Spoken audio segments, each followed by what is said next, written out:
ప్రకాశం బ్యారేజీకి వరద నీటి ప్రవాహం క్రమక్రమంగా పెరుగుతోంది. శ్రీశైలం, నాగార్జున సాగర్, పులిచింతల ప్రాజెక్టు గేట్లను ఎత్తివేయడంతో బ్యారేజ్లోకి వరద నీరు భారీగా చేరుతోంది. ప్రస్తుతం బ్యారేజీ 2,88,191 క్యూసెక్లుగా ఉంది. అయితే ఈ నేపథ్యంలో అధికారులు లోతట్టు ప్రాంతాల ప్రజలను, కృష్ణానది పరివాహక ప్రాంతాల ప్రజలను అప్రమత్తం చేశారు. కృష్ణానది పరివాహక ప్రాంత ప్రజలు, లంక గ్రామ ప్రజలు అప్రమత్తంగా ఉండాలని ఏపీ విపత్తుల నిర్వహణ సంస్థ అధికారులు సూచించారు. పునరావాస కేంద్రాలను ఏర్పాటు చేశారు. అయితే పంట్లు నాటు పడవలతో నదిలో ప్రయాణించవద్దని, వరద నీటితో ఈతకు వెళ్లటం, చేపలు పట్టడం లాంటివి చేయరాదని సూచించారు.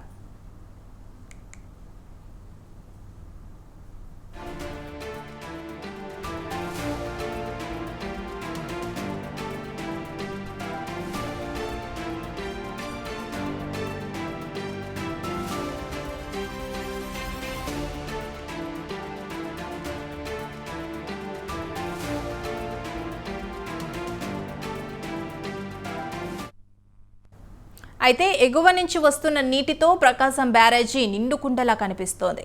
నాగార్జున సాగర్ నుంచి వరద నీరు దిగువకు వదలటంతో పులిచింతల ప్రాజెక్టు నిండుకుంది. బుధవారం 1.50 లక్షల క్యూసెక్లకు పైగా నీటిని ప్రకాశం బ్యారేజీకి విడుదల చేశారు. పులిచింతల నుంచి ప్రకాశం బ్యారేజీకి 1,41,856 క్యూసెక్ల నీరు వస్తోంది.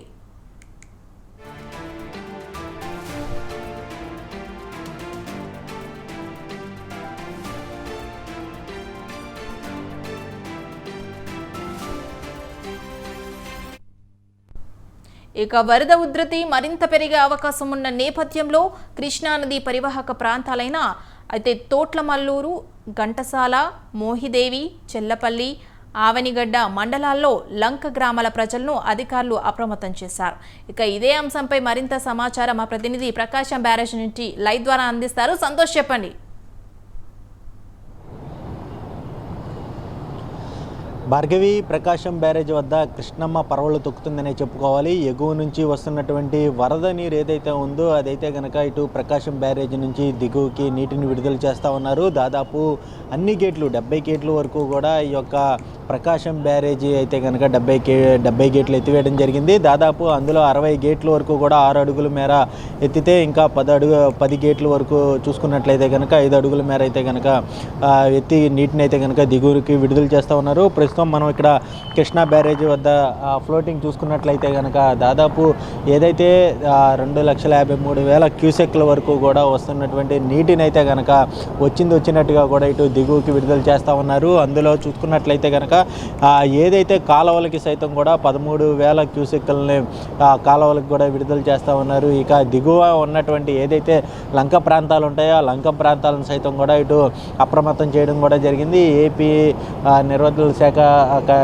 సంస్థ కూడా చూసుకున్నట్లయితే కనుక పూర్తి స్థాయిలో దిగువ ఉన్నటువంటి ఏదైతే లంక ప్రాంత ప్రజలు ఎవరైతే ఉంటారో వారు అప్రమత్తంగా ఉండాలి అంటూ కూడా ఇటు సూచనలు చేయడం జరిగింది. అంతేకాకుండా జిల్లా యంత్రాంగాన్ని సైతం కూడా అప్రమత్తం చేయడం జరిగింది. ఏదైతే నిన్న సీఎం చంద్రబాబు నాయుడు సైతం కూడా చేనేత సంబంధించినటువంటి ఏదైతే ఈ యొక్క దినోత్సవం వేడుకలకి వెళ్ళి అనంతరం కూడా ఇటు కృష్ణా బ్యారేజీ వద్ద ఈ యొక్క ఉద్రిక్తతని అదేవిధంగా పూర్తి స్థాయిలో డీటెయిల్స్ అన్నీ కూడా అడిగి తెలుసుకోవడం జరిగింది. అదేవిధంగా అధికారులకు కూడా కొన్ని సూచనలు తెలియజేయడం జరిగింది. కింద దిగువ స్థాయి ఎవరైతే దిగువన ఉంటున్నారో లంక ప్రాంత ప్రజలను కూడా అప్రమత్తంగా ఉండాలి. అవసరమైతే సురక్షిత ప్రాంతాలకైతే కనుక తరలించే విధంగా కూడా ఏర్పాట్లు చేపట్టాలి. అదేవిధంగా టోల్ ఫ్రీ నెంబర్ను కూడా అందుబాటులో ఉంచే విధంగా కూడా ఏర్పాట్లు చేయాలంటూ కూడా ఇటు అధికారులకి సూచనలు ఇవ్వడం కూడా జరిగింది. ఎందుకంటే ఈ యొక్క ఫ్లోటింగ్ మరొక 4 రోజులు కొనసాగే అవకాశాలు కూడా కనబడుతున్నాయి అంటూ కూడా ఇటు అధికారులు అంచనా వేస్తూ ఉన్నారు. ఏదైతే ఇటు పులిచింతల ప్రాజెక్ట్ నుంచి కావచ్చు, అదేవిధంగా ఏదైతే పైన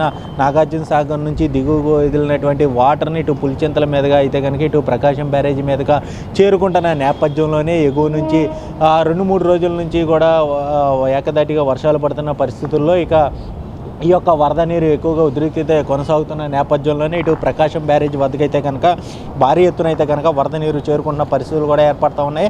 అంతేకాకుండా ఏదైతే దిగువ ఉంటారో ఆ ప్రాంత లంక ప్రాంత ప్రజలు చల్లపల్లి కావచ్చు, అదేవిధంగా అవనిగడ్డ ప్రాంత ప్రజలు కావచ్చు, ఇటు సముద్ర పరివాహ ప్రాంతాల సమీపంలో ఉండేటువంటి ప్రజలను సైతం కూడా అప్రమత్తం చేయడం జరిగింది. ఎవరైతే మత్స్యకారులు వేటకు వెళ్ళొద్దు, అదేవిధంగా ఆ నీటిలో ఒక ఒడ్డు నుంచి ఇంకొక ఒడ్డు వైపుకి వెళ్ళేటువంటి పడవల్లో ప్రయాణం చేయొద్దు అంటూ కూడా ఇటు అధికారులు సూచనలు ఇస్తూ ఉన్నారు. మరోవైపు చూసుకున్నట్లయితే కనుక ఈ యొక్క ప్రకాశం బ్యారేజ్ వద్ద పర్యాటకులను ఆకర్షించే విధంగా కూడా ఈ యొక్క ఫ్లోటింగ్ ఉంటున్న నేపథ్యంలో ప్రతి ఒక్కరూ కూడా విజయవాడ నగర వాసులందరూ కూడా ఈ యొక్క ఏదైతే ఈ ప్రకాశం బ్యారేజీ వద్దకు అయితే చేరుకుంటా ఉన్నారు. అయితే మొత్తంగా చూసుకున్నట్లయితే కనుక ఈ యొక్క ప్రకాశం బ్యారేజీ ఉద్రిక్తత అయితే కనుక ఎక్కువగా ఫ్లోటింగ్ వస్తున్న నేపథ్యంలోనే ప్రతి ఒక్కరూ కూడా అలర్ట్గా ఉండాలి అంటూ కూడా అధికారులకి సూచనలు చేయడంతో పాటు అదేవిధంగా టోల్ ఫ్రీ నెంబర్ని అయితే కనుక అందుబాటులో ఉంచడం కూడా జరుగుతూ ఉంది. మరొక 4 రోజుల పాటు అయితే కనుక ఈ వరద ఉద్రిక్తత పెరుగుతూ ఉన్న నేపథ్యంలోనే, క్రమంగా పెరుగుతున్న నేపథ్యంలోనే అధికారులందరూ కూడా అప్రమత్తంగా ఉండి ఎప్పటికప్పుడు ప్రజలకు అందుబాటులో ఉండే విధంగా కూడా ఇటు జిల్లా యంత్రాంగం అయితే కనుక పూర్తి స్థాయిలో నిమగ్నం అవ్వాలంటూ కూడా పైన ఉన్నత స్థాయి అధికారులు, అదేవిధంగా సీఎం చంద్రబాబు నాయుడు సైతం కూడా ఆదేశాలు జారీ చేయడం కూడా జరిగింది. Bhargavi. Right, thank you Santosh.